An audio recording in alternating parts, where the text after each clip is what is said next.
Music Awards আমরাই Mirchi music awards একটাই। আমার সামনে রয়েছেন one and only Jeet Ganguly. This is Royal Stag Mirchi music awards Bangla powered by Idea. এর থেকে বড় হতে পারতো না ইভেন্টটা।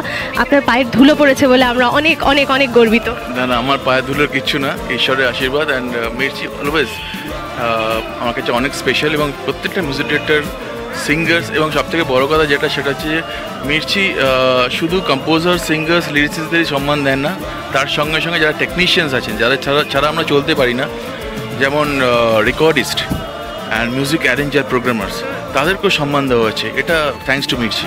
And thank you so much. প্রত্যেকবার পারফর্ম করেন, প্রত্যেকবার আপনার নমিনেশন গুচ্ছ গুচ্ছ থাকে, কিন্তু এই যে স্পিরিটটা to come to Mirchi music awards Bangla, এটাই মানে shows your association with radio Mirchi. একটা কথা বলার আছে, আমার হচ্ছে একটা, এটা হচ্ছে বাপের বাড়ি, ওটা শ্বশুর বাড়ি বোম্বে।